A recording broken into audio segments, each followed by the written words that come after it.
Hello, everyone, poetry lovers, and we're on another weekend session of reading good poems, at least I think they are. Today we're going to focus on some styles of modern poetry. I'm not a professor of poetry, so I don't want to get into the question of the modern style, the lyrical style, the Victorian style, blah, blah, blah. There's have been a tremendous number of styles. But I'm going to be talking about poems that fit major groups, stylistic groups, I think you'll understand as we go along.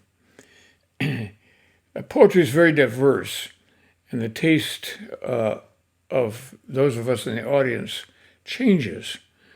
However, really good poems last forever, and that is one of the things that helps differentiate the best art from age to age. Perhaps I should do this program in 2 sessions, but I can decide that later with your help, perhaps. Let's start with a poem by Robert Frost called After Apple Picking. My long two-pointed ladder's sticking through a tree toward heaven still. And there's a barrel that I didn't fill beside it, and there may be 2 or 3 apples I didn't pick upon some bough. But I am done with apple picking now. Essence of winter sleep is on the night, the scent of apples. I am dozing off. I cannot rub the strangeness from my sight I got from looking through a pane of glass I skimmed this morning from the drinking trough and held against the world of hoary grass. It melted, and I let it fall and break. But I was well upon my way to sleep before it fell, and I could tell what form my dreaming was about to take. Magnified apples appear and disappear, stem end and blossom end, and every fleck of russet showing clear. My instep arch not only keeps the ache, it keeps the pressure of a ladder round. I feel the ladder sway as the boughs bend, and I keep hearing from the cellar bin the rumbling sound of load on load of apples coming in. For I have had too much of apple picking. I am overtired of the great harvest I myself desired. There were 10,000 fruit to touch, cherish in hand, lift down, and not let fall. For all that struck the earth, no matter if not bruised or spiked with stubble, went surely to the cider apple heap as of no worth. One can see what will trouble this sleep of mine, whatever sleep it is. Were he not gone, the woodchuck could say whether it's like his long sleep, as I describe its coming on, or just some human sleep. This poem is very much in the style of Frost, which is to speak in the idiomatic voice of rural New England. It rhymes for the most part. He's describing apple picking, isn't he? But more than that, he's describing how it makes him feel. I am overtired of the great harvest I myself desired. Not only has he got a huge apple crop, but a large crop of apples not suitable for sale as eating apples, but for making cider. He will have worries when he sleeps, and he says, and he compares his sleep with a woodchuck's hibernation. The woodchuck could say with its like his long sleep, as I describe its coming on, or just some human sleep. There's a lot of profundity there in this deceptively simple description of apple picking.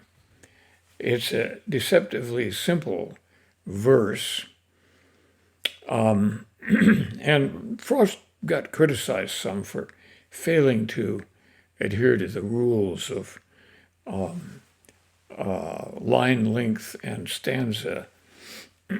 He would not have any of that. He wanted his poems to sound like poetry, but also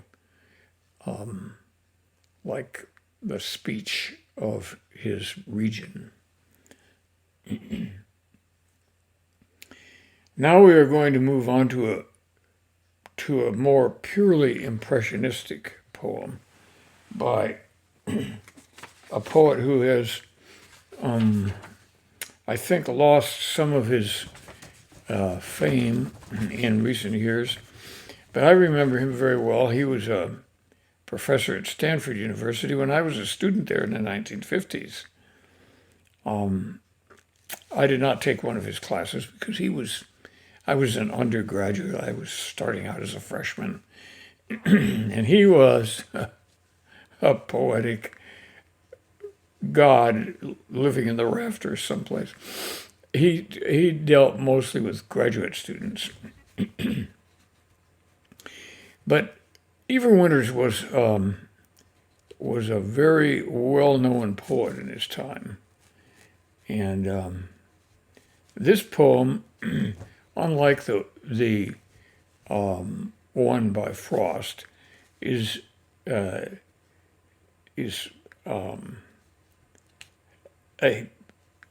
very impressionistic poem.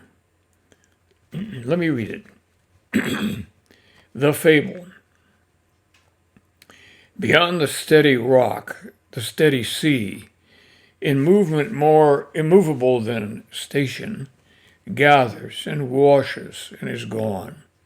It comes, a slow, obscure metonymy of motion, crumbling the interbarriers of the brain, but the crossed rock braces the hills and makes a steady quiet of the steady music, massive with peace.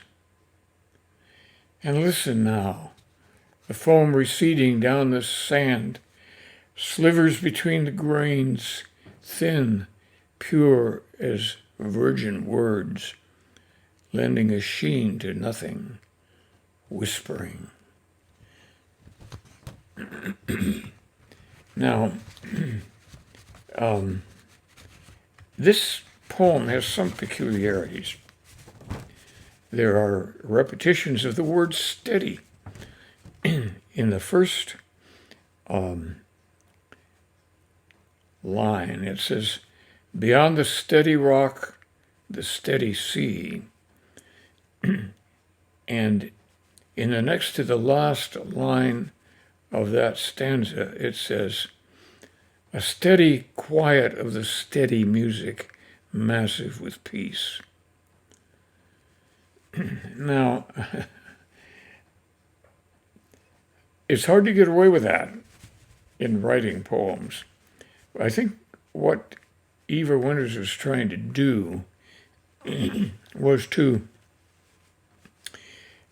try to reproduce in the poem an idea that the sea is going slowly up on the beach and slowly out, and the rhythm is steady and it never changes from one moment to another. So, you either like that or you don't. Unlike the Frost poem, this one does not tell a story. It is purely descriptive and impressionistic. So we start out with a story poem that is full of impressions, too, and very well-chosen descriptive words. And then we come to a purely impressionistic poet and poem, trying to give us the sense of a sea slowly pounding against the shore. Now we're going to go to a poem or two by T.S. Eliot. T.S. Eliot is mostly known for The Wasteland, which made a big impression on modern poetry. But I've never really cared for The Wasteland. I hate to say that. But I do love some of T.S. Eliot's other poems, the ones that are not trying to remake the world, so to speak. And it is impressionistic and lyrical. That is Eliot's poems, when he's at his best in that mode of language. And the love song of J.F. Prufrock, I like that too. But here is a brief poem, and it's story-like. Then I'm going to another poem by him, which is more impressionistic. This one's called Aunt Helen. Miss Helen Slingsby was my maiden aunt, and lived in a small house near a fashionable square, cared for by servants to the number of 4. Now, when she died, there was silence in heaven and silence at her end of the street. The shutters were drawn, and the undertaker wiped his feet. He was aware that this sort of thing had occurred before. The dogs were handsomely provided for. But shortly afterwards, the parrot died too. The Dresden clock continued ticking on the mantelpiece, and the footman sat upon the dining table, holding the second housemaid on his knees, who had always been so careful while her mistress lived. That is a story full of irony, and it says a lot about death in late Victorian or early Edwardian London, which is where he spent most of his life after leaving the United States. Many of you probably know, and some of you don't know, that T.S. Eliot was actually Thomas Stearns Eliot. He was the son of a president of Harvard and perhaps St. Louis University. I can't remember the exact way this went. But as soon as he got off on his own, he moved to England and spent the rest of his professional career there. Maybe he was holding housemates on his knee as well, but we don't know that. Okay, that's Aunt Helen. Now, here's a little more complex poem from the same era. I think this was written around 1915. And it's called La Figlia ci piange, which translates from Italian as the crying daughter. Clasp your flowers to you with a pained surprise. Fling them to the ground and turn with a fugitive resentment in your eyes, but weave the sunlight in your hair. So I would have had him leave.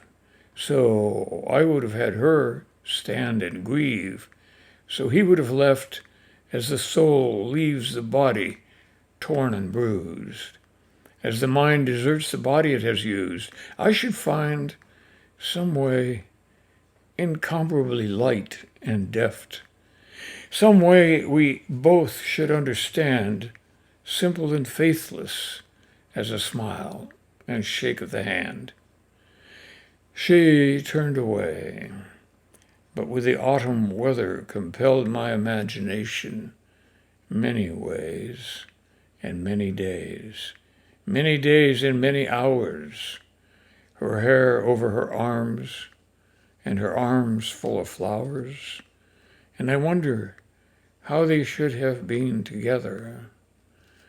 I should have lost a gesture and a pose. Sometimes these cogitations still amaze the troubled midnight and the noon's repose. Now, what is he trying to do here? Well, he's trying to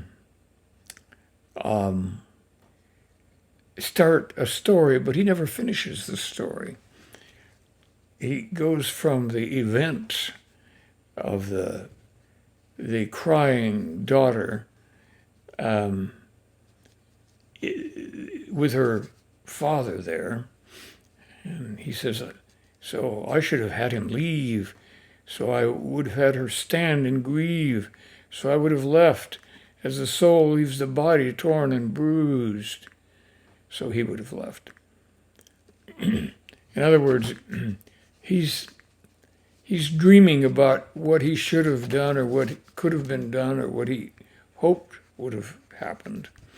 So he's lost the thread of a story, and he's gone into his own mind and telling us how he would have liked to have handled this situation. The crying girl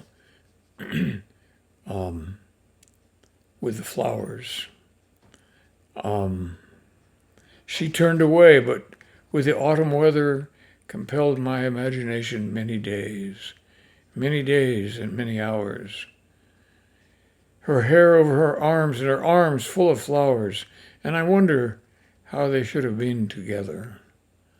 I should have lost a gesture and a pose. Sometimes these cogitations still amaze the troubled midnight and the noon's repose. Eliot spent a lot of time in his own mind, and unlike Robert Frost, he does not try to recreate in any complete or meaningful way the scene with La figlia ci piange, in other words, the crying daughter. He just says, this is how it was, and this is how I thought about it. I would have had him leave, so I would have had her stand and grieve. So he would have left, as the soul leaves the body torn and bruised, as the mind deserts the body it has used. I should find some way incomparably light and deft, some way we both should understand, simple and faithless as a smile and the shake of the hand. He's in his mind. He's in his mind and not in the garden at that point. Well, I think you can see that in the 20th century, which is where these poems were all written, there was a lot of impressionism, but there was also some good story poems. And I like both kinds. I like both kinds. The Crying Daughter is a beautiful lyrical poem. And the story, unlike the story of the apple gathering, is a story hiding in full view. We have little idea of why the daughter with the flowers is crying. We do know that she is crying, but we don't know why. The poet is captured by the image of the flowers and of the sunlight in her hair. He is only secondarily interested in the story. Well, I see we are running out of time, and that may give me an excuse for reading more of these types of poems with a clash between lyricism and storytelling. Perhaps the best poetry has a little of both. Hope you'll join me next weekend for some more poems. This is Jim Ransom, reading the poetry I hope you enjoy, and thanks for listening.